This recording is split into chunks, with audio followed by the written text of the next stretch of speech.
Hello and welcome to the Success Showcase. I'm your host, Eric Lopkin with the Modern Observer Group. And with me, as always, is Chip Januszewski from the Happiness and Success GPS. Chip, how you doing today? I'm grateful to be here, Eric. How about you? As am I. And it is Thanksgiving week as we record this. And we are getting ready for the Thanksgiving holidays.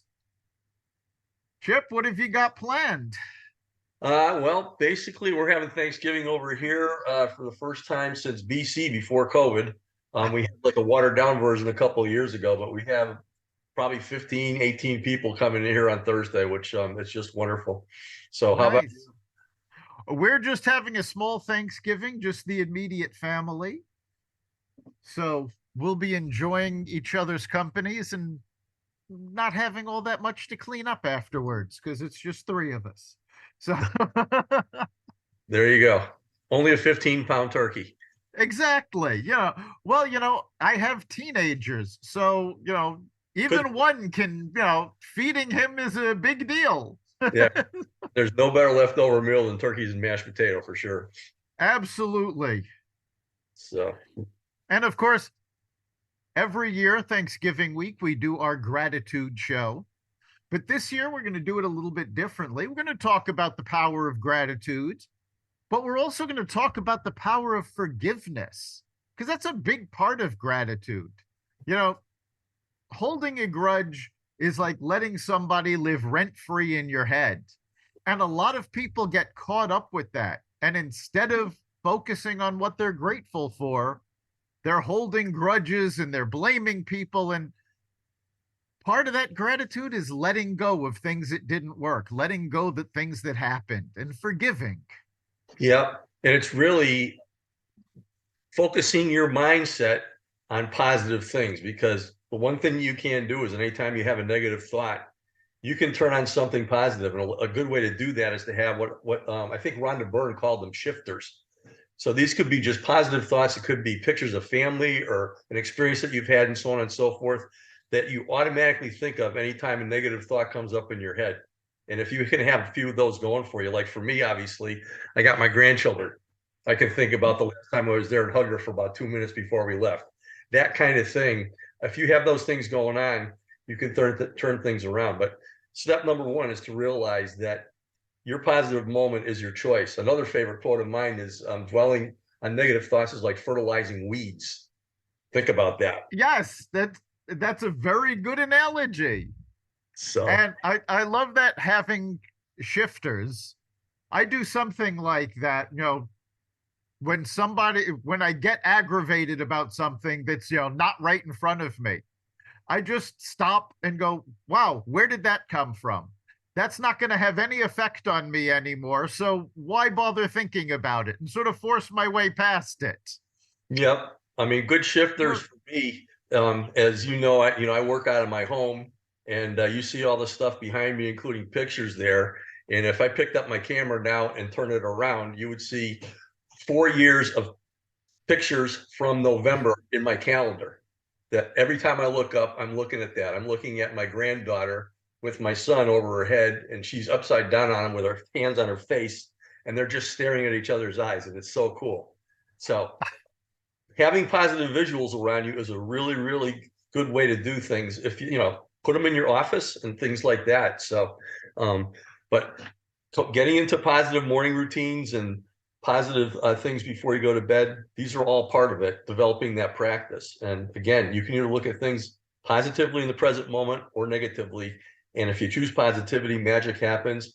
And if nothing else, if you take nothing else away from today, just realize the awareness that you can do that, realizing that you are going to have your negative moments. That's going to happen. Yeah. Yeah, it happens to all of us. The trick is not to dwell on it, but we also need to be grateful for what we have. And it seems like fewer and fewer people are grateful for what they have. And I actually heard an interesting statistic this morning. 70 years ago, the majority of people on the planet qualified as poor. Today, the majority of people, and it's not even a small majority, it was something like 85% of the people on the planet now are classified as middle class or wealthy. So, as a people, we're improving. And we need to be grateful for what we have. And so many people are going, well, I need more, or this person has this, and why don't I have that? It's like, take a look at the bigger picture. And I've talked about this in the past, where if you were born and raised in America, everybody in the United States, going down to the poorest person, is in the top 1% globally. So that's something we need to be grateful for. I mean, it's the old story, I was upset that I had no shoes until I met a man with no feet. Yeah, and I mean, it's interesting you talk about the history of things and going from point A to point B. I think I brought this book up before on our podcast, but I actually have it out today. It's called The Fifth Agreement, and it's written by Don Miguel Ruiz and Don Jose Ruiz. And basically, it's based upon Toltec wisdom, women and men of knowledge that go way, way, way, way back. And they originally had a book called The Four Agreements, and then this one is The Fifth Agreement. And really, what it's all about is agreements with ourselves. And just to give it to you in a nutshell, when we're born, when my grandkids were born, you look at children, all they're doing is looking at things. They'll see a tree, but they're not going to call it a tree. They'll see mom, but they're not going to call it a mom. Dad, not going to call it dad. And then all of a sudden they start hearing things around them, and these become what are called symbols. Everybody is their own artist, and they call things what they are. If we go to France and call a tree, they're not going to know what we're talking about. But if we're looking at the same thing, that's reality. But symbols are things that we all make up in our minds. There are things that we all grow up with, and so on and so forth. And over the years, material goods, especially since we grew up in the 50s and the 60s, there's been more and more an emphasis and more of that around geometrically than ever before. And the emphasis is on having more and more and more of it. So getting to these agreements, it starts with yourself. We're programmed based upon what our parents have said, what we're looking at the media and so on and so forth, and they're all lies. They're disagreements, they're opinions, they are symbols. However, agreement number one is to be impeccable with your word, which is throwing out all the grudges and everything else that you have and looking inside of you, so that no matter what you say or look at, again, this is easier said than done, but no matter what you say or look at, you are being your authentic self. Number two, and this is a big one for not having these things to forgive people for in the first place, is don't take anything personally. And it uses a wonderful example. Picture yourself walking through a mall and you see a movie theater that's called The Picture of Chip. And I go inside and there's one person sitting there, and it's me. And we're watching this movie with everybody in my life, and I'm agreeing with everything, the other guy's watching, he's not even looking at me. Then I go to the next one, and my mom is sitting there. And this is the movie of Mom, and Chip is sitting there, and Mom is looking at Chip in whole different ways than Chip is looking at Chip.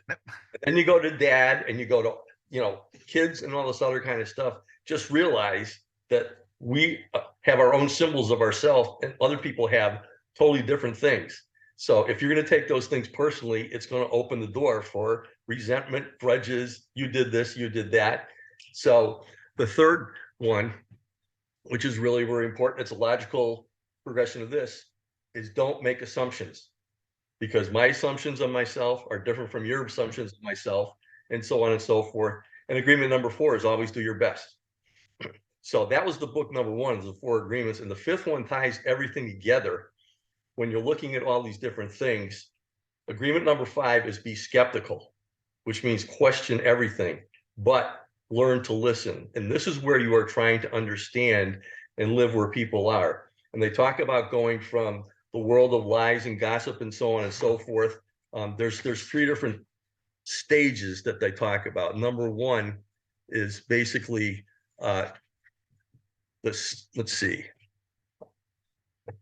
Basically, it's living in the world of lies. which is everything going on and reacting to everything going on. And then basically you're a victim of everything. The next one is when you realize that and you're fighting back a bit. And these are the warriors who are going to their what's true, and that's fighting what's going false, going back and forth between that. Because what's true is what's true. And then the third one are the masters. And these are the ones who see what we call the true self, which is the only thing that's true. And these are the ones that are silent. These are the ones that are the masters of wisdom and so on and so forth, who you don't see going there. And the only reason I'm bringing this up is to make people realize that we are making ourselves, we are really the source of our own reason to forgive things, starting with the person in the mirror. So all this is putting things in perspective, and it's things to strive for. So I highly recommend getting the book.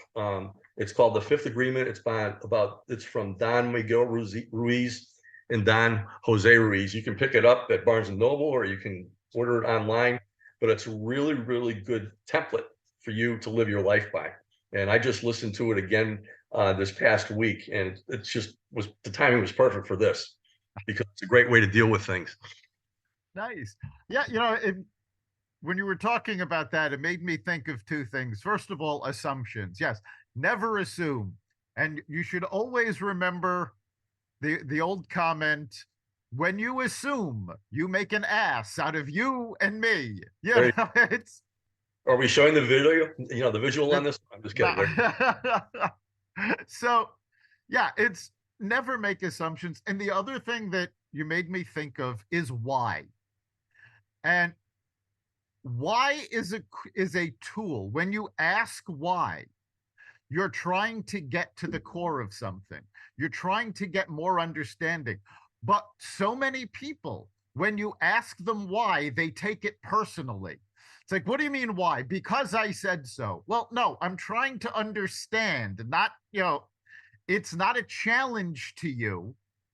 It's why is saying, I need more information. I'm trying to get deeper so that I can do this the best way I can. Yeah. But people take why personally. And you can't take it personally because it's not about you. And that's something else that people need to remember. Everything is not about you. When somebody does something, the odds are they didn't even think about how it's going to affect you or how, you're going to take it. They're wrapped up in their own worlds. That's right. Go watch the movies with 5 different people. You're going to see 5 different opinions of yourself and so on. And just understand that that's just the way things are.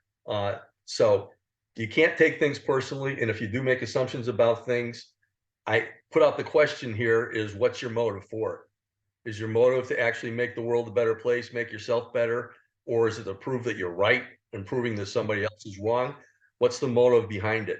Another one of my favorite, again, old time things, which I brought up before also, is one of the ways to deal with the present moment goes way back to Lao Tzu. And he talks about simplicity, patience, and compassion. And we always talk about the present moment as being the only moment you have, and how you respond to things controls the outcome. So simplicity is when something happens to you or somebody says something to you or whatever, is to think about it and dummy it down to its smallest components and try and figure out, what the purpose is for somebody saying this.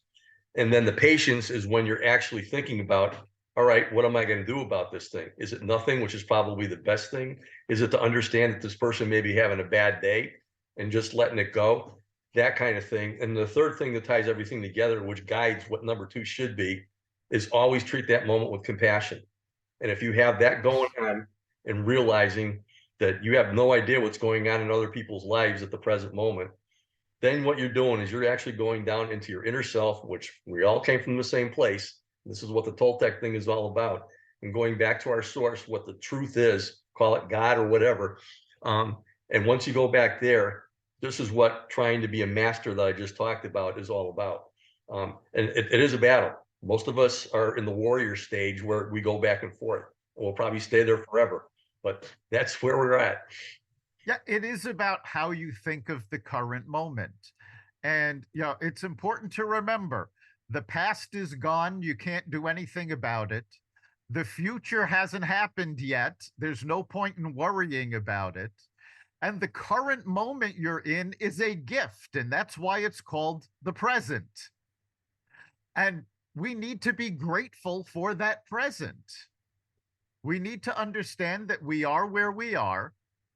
And there's, for those people that, was, oh, this happened to me and this happened to me. It's like, well, yeah, all those things happened.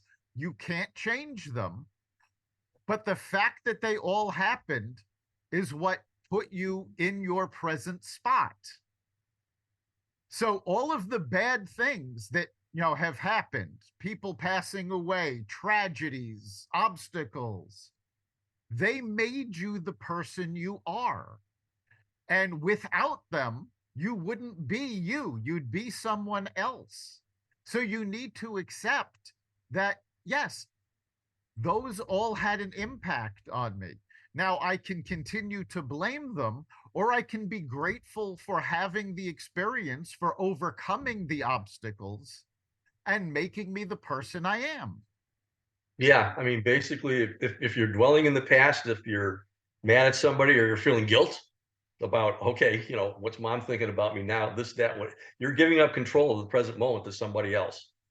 And you have that's your choice to do that. If you're worrying about the future, same thing. You're giving up control of the present moment for that. And the more that you are aware that you're doing that, again, taking that pause, that silence, and say, hey, I'm doing it again. It's just so important to get to that stage. I mean, this week of Thanksgiving, obviously, it's a great time to welcome your relatives and your friends and your family, look at past years and things and so on and so forth. Even though most of the leaves are gone here, I'm looking out in my backyard with the sun shining there. Nature is a wonderful thing. We are all connected to that. If you just look around for all of the great things that are out there, and believe it or not, the sunshine and the trees out there, so on and so forth. Fortunately for them, they don't have the emotions that we do. They're always there. They always will be. They always have been. And that's really what it's all about. If you get back to our core selves, that is the truth, reality. And it goes back thousands of years in this book. That's true. And, I just had something happen to me a few weeks ago. And it goes to show that you never know how someone else is affected by something you've said, something you did, right or wrong, and how important it is to let things go.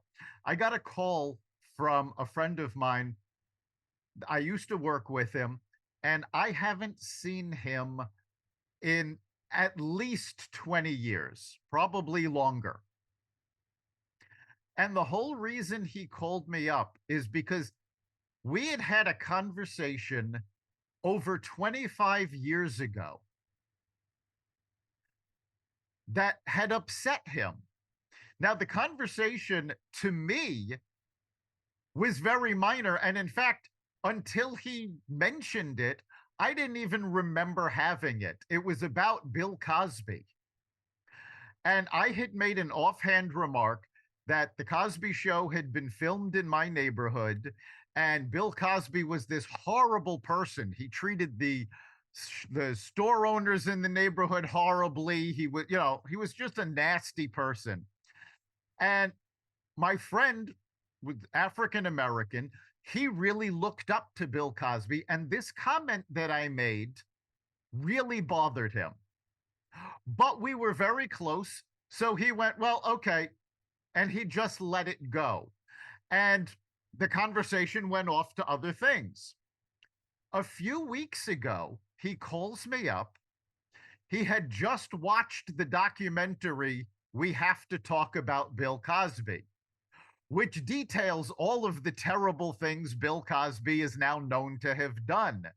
And he felt he had to call me and apologize to me because he had been holding this in his head for all of these years. This was, again, something I didn't even remember happening.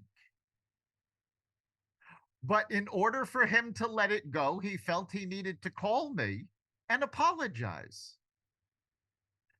And like, this is something we need to avoid. Is we can't let these things fester for 25 years to the point where it bothers us that much. We have to forgive, we have to let things go. Yeah, absolutely. That's an amazing story, but how often does that happen in family and with other friends and so Yeah. on and so forth? And you know, you never let go of it sometimes, which is too. I mean, you and I both lost some very close people to us in the past year. Unfortunately, I my mom didn't take anything with her as far as anything Yeah. her and me. But I feel bad for the people that go through that. So Yeah, you have to be grateful for what you have. And you, again, holding a grudge, the only one you're hurting is you. And there is actually a physical toll to holding a grudge because it creates stress in you. And that stress can cause hypertension, can cause illness. So you're literally just damaging yourself because you're not forgiving and you're not letting go of the grudge. yeah, absolutely. So turning things around, I know we've talked about this for in many of our shows.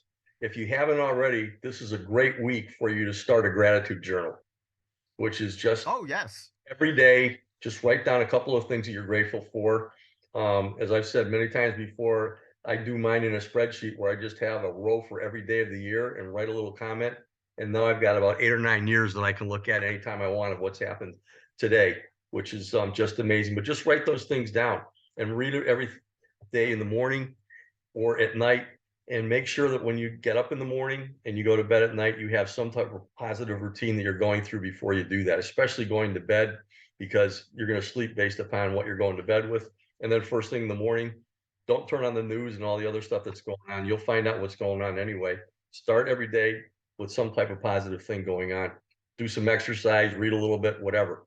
But Yes. give yourself 10, 15 minutes a day to start the day right. And it doesn't have to be something big that you're grateful for. It can be the little things. George Burns, in his autobiography, and I think I've told this story on the podcast before, he said he would wake up in the morning, and if he woke up, he sung a chorus of Honeysuckle Rose because he was grateful for waking up in the morning. And he'd go down to breakfast and he'd pick up the paper. And the first thing he would do was look at the obituaries. And if he wasn't in it, he'd sing another chorus of Honeysuckle Rose. You do have to be grateful for those little things. It's like, hey, I'm up, I'm feeling good. These are important things. I've got a roof over my head, I've got a loving family. These are things not everyone has.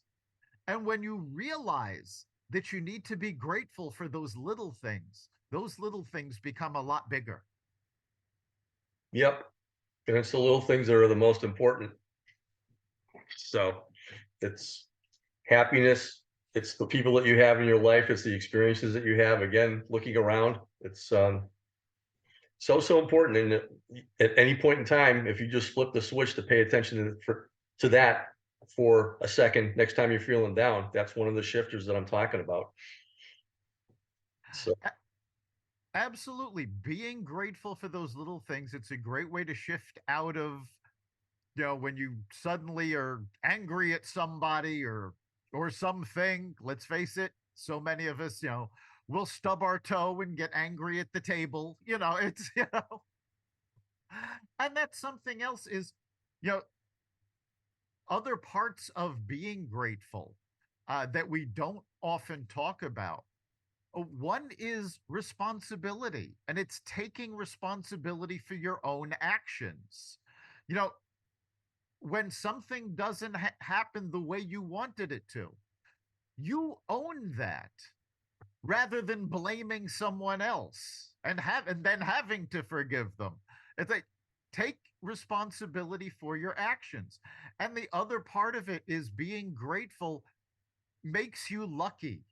And there's an old description of the luck of the Irish. And it's not that the Irish are lucky, it's a matter of their perspective.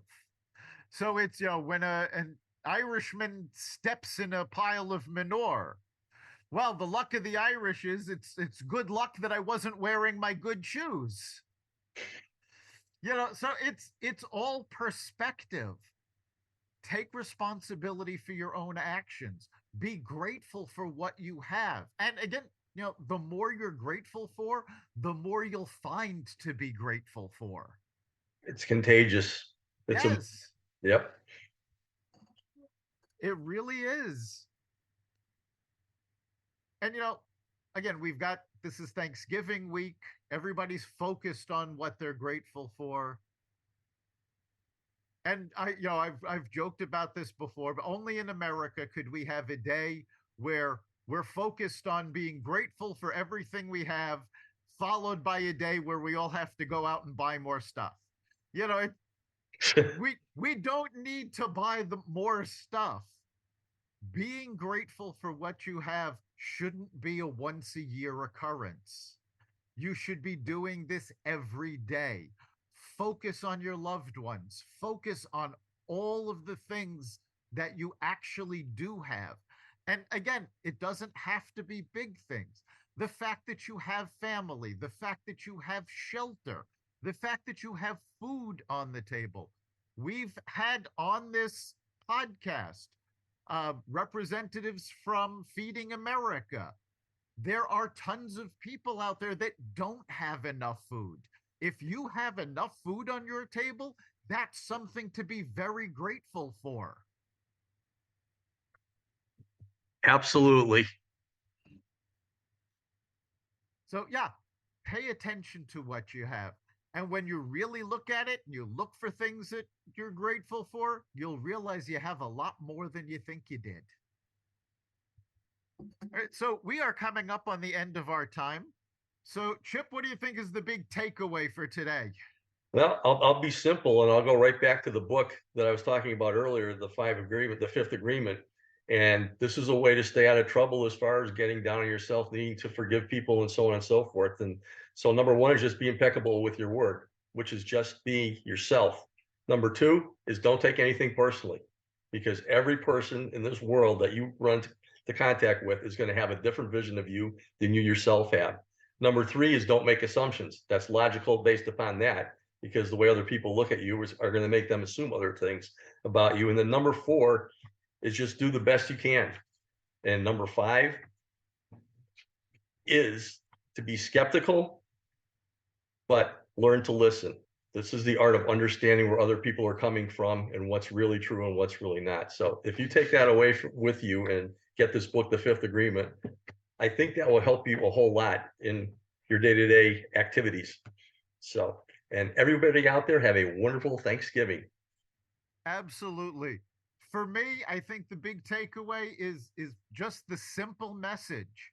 Be grateful for what you have, because there's always going to be someone that doesn't have as much as you do. There's no point in being envious of someone else, because somebody else is going to be envious of you. That gratitude takes your attitude, makes it positive. And when you do that, the doors open up.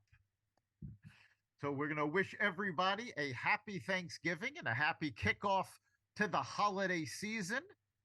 We hope you all have a wonderful Thanksgiving, whether you've got a house full of people or just a couple. Make the most of it and share your gratitude.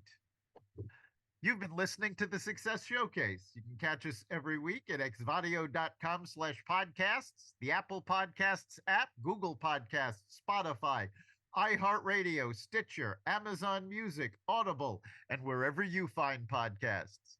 Remember, make this your best week ever and make next week even better. We'll see you then.